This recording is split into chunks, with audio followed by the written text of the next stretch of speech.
tu entends ce mot, la chiromancie, Le terme croyance qui arrive immédiatement. d'accord? Mais il y a aussi quelque chose de l'ordre du subtil qui vient aussi. Si je te pose la question, croyance, pourquoi le mot croyance vient-il tout de suite à toi? Il y a deux voies, mais il y a aussi la voie de la croyance. Alors, il s'agit d'une ancienne technique divinatoire, une ancienne technique qui vient de l'Orient, qui apparemment aurait plus de 5000 ans. Quelle est cette technique? De se projeter dans un support, celui qui manifeste cet art bascule littéralement dans son support, que ce soit les cartes ou autres supports tels que le marc de café, le thé. Littéralement, il s'imprègne et va chercher les informations en allant les chercher avec son corps. Il y a des éléments lors de cette technique qui sont étudiés par les lignes de la main. Qu'est-ce que tu peux me dire là-dessus? Je vois des mains qui vibrent, mais je n'ai pas de message particulier derrière. Quand tu prends, par exemple, dans les lignes de la main, une personne qui vient à toi et qui tend la main, les personnes arrivent à lire. Mais que lisent-elles? Elle donne, elle lit ce que celui qui tend la main veut bien donner et rien d'autre. Mhm. Ça ne se passe pas réellement dans la main, mais dans l'action de vouloir donner. Mhm. C'est pas comme lire une image, c'est lire plutôt toute une émotion, tout le fourmillement, excuse-moi, c'est le fourmillement des pensées qui est lisible. Mais les lignes en elles-mêmes, je n'ai pas d'informations. C'est comme si c'était vraiment un support qui ne soit pas nécessaire. Ce que je vois, c'est que le simple fait d'attraper la main et de faire mine de regarder suffit à capter les émotions de l'autre et, et, et ses attentes. Ok, intéressant. À présent, tu vas rechercher une personne humaine, non interférée, vivante, qui se présente à toi maintenant. Un praticien, c'est ça que tu veux.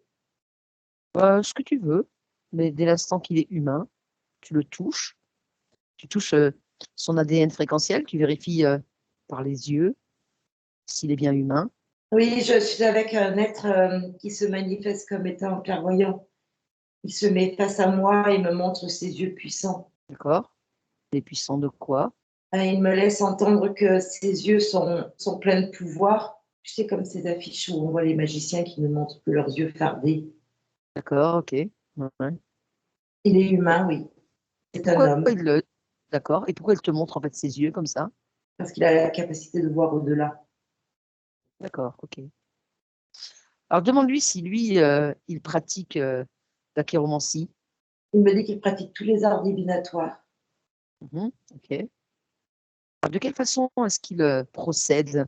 Quelle est sa méthode? Comment s'il utilise par exemple cette méthode, comment est-ce qu'il fait pour lire les lignes de la main et qu'est-ce qu'il en tire là comme information? Alors, il me montre que tous les supports qu'il utilise ne sont que folklore pour répondre à l'attente des demandeurs, que lui n'a pas besoin de ça. Il sait lire directement depuis les pensées. Il me montre qu'il met sa main sur la tête, mais sans réellement le manifester. Mais c'est comme ça qu'il va chercher les informations. Je vois que ces supports, c'est vraiment de la décoration. C'est pour donner de l'intensité, pour mettre le client dans un état de surprise. C'est pour Surprise. répondre à l'attente du client, mais lui n'a pas besoin de ça. Juste le contact avec le client lui permet de lire tout ce qu'il veut lire. Ouais, c'est du folklore, quoi. Chez lui, il y a cette notion-là, oui. D'accord. Les objets, je parle des objets, hein. Oui, Et de quelle façon tu dis que, voilà, il pose pas la main, je dirais par l'intention, il pose la main, c'est ça? tout à fait. Comment il fait? De quelle façon est-ce qu'il procède? Ce que je vois, c'est que sa façon de procéder est plus proche de la psychologie et de toutes sortes tu sais, la PNL, Mhm. la programmation neurolinguistique. Il sait lire tout ça. c'est inné chez lui. Il capte, je dirais plutôt que c'est l'ordre de l'empathie, ses capacités. Mais il les a déployés. Et là, quand je regarde maintenant, mais tous ces supports ne servent mais strictement à rien.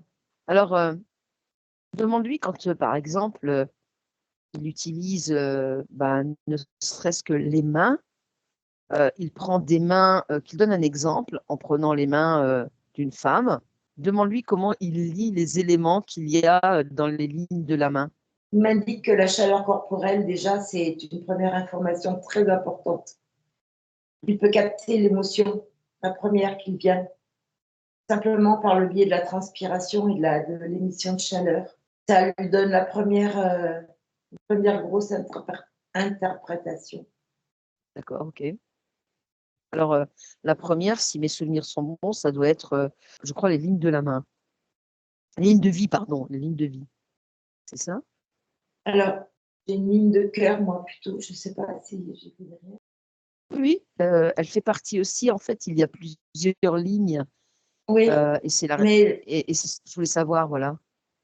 alors lui, il me montre la ligne de cœur et il me montre qu'en fait, il n'a pas besoin de voir les lignes telles qu'on pourrait imaginer les lire, mais lui, justement, le simple contact avec la main, il peut déjà savoir comment il peut entendre des palpitations du cœur, il peut sentir le rythme s'accélérer en fonction des questions et de ce qu'il va dire.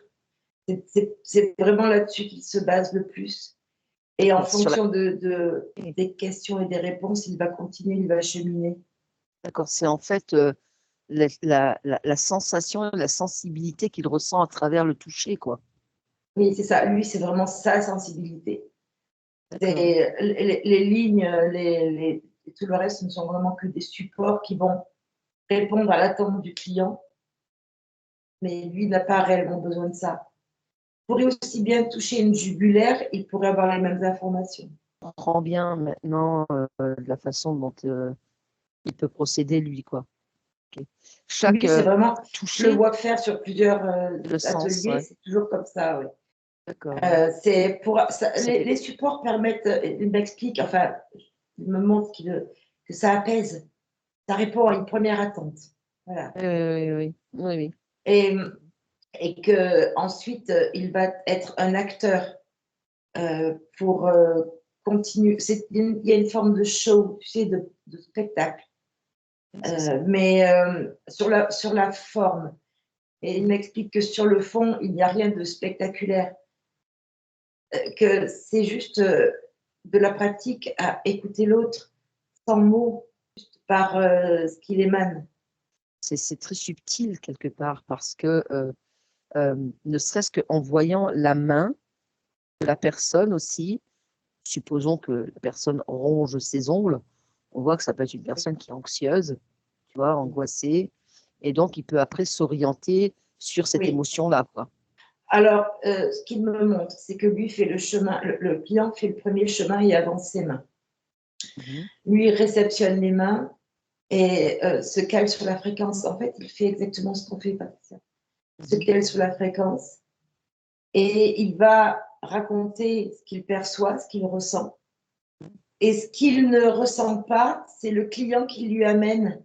C'est le jeu des questions-réponses finement mené qui va, parce que lui n'a pas besoin de réponse, c'est le client qui a besoin de réponses. Et le client va de lui-même trouver les réponses qui lui conviennent et le travail est fait à partir des deux personnes.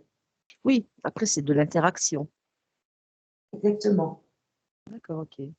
L'attente est tellement grande au niveau La réponse. client, de la réponse, oui, que lui se doit de faire un show, d'harmoniser tout ça avec des paillettes, des images qu'il me montre, mais du folklore, voilà. Il me montre que la poudre aux yeux.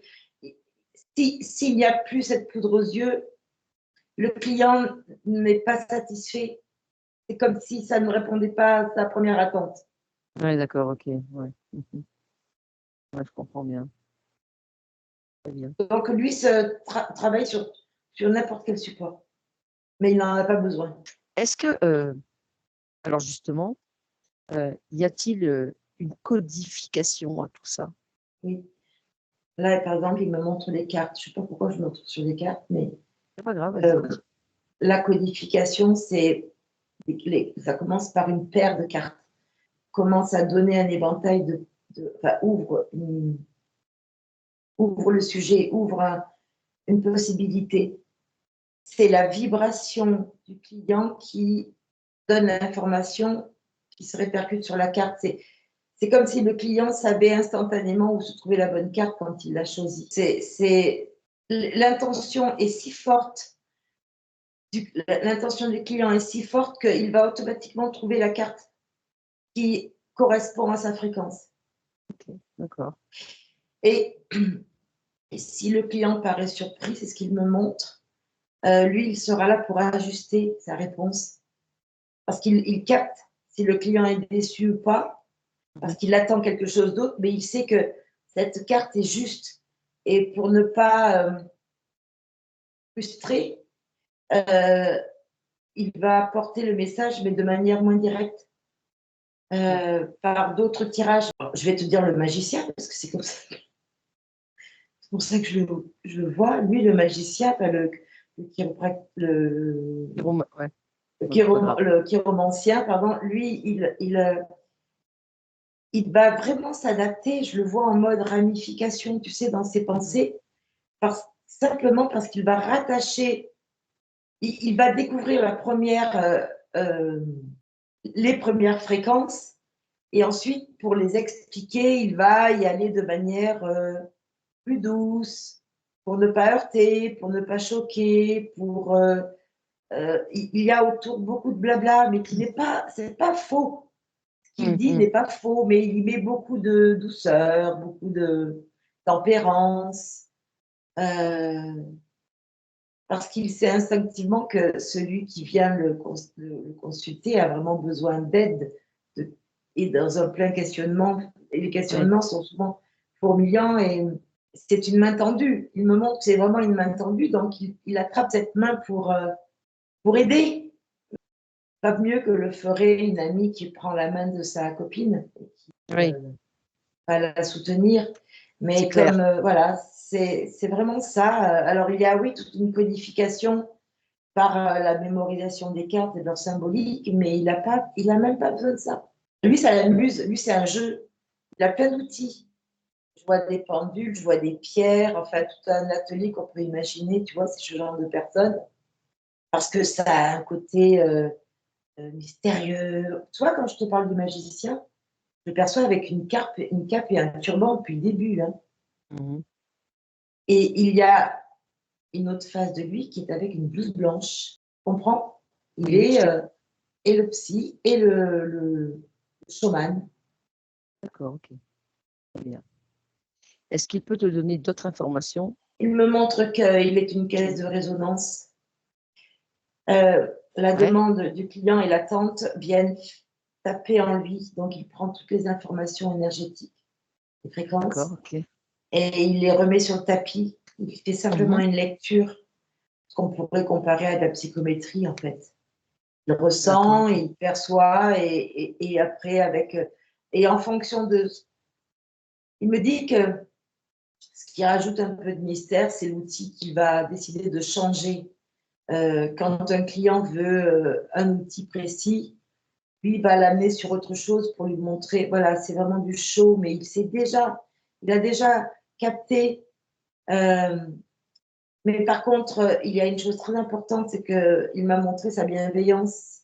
C'est-à-dire que peu importe le support, il y a vraiment cette notion de « je sais que vous avez besoin, je sais que vous avez une attente particulière » et il va tout donner. Il va prendre le temps d'expliquer, il serait à côté, assis à boire un café dans un bar, ce serait la même chose. Ok, d'accord, très bien. Parfait. Bon, bah écoute, je pense que tu peux te déconnecter là de la personne et le remercier. Le remercier de toutes ces informations. Voilà, super. Il nous remercie en mode magicien. Sympa. C'est sympa. Okay. Bon, super. Allez, tu te déconnectes de tout. de toutes ces images.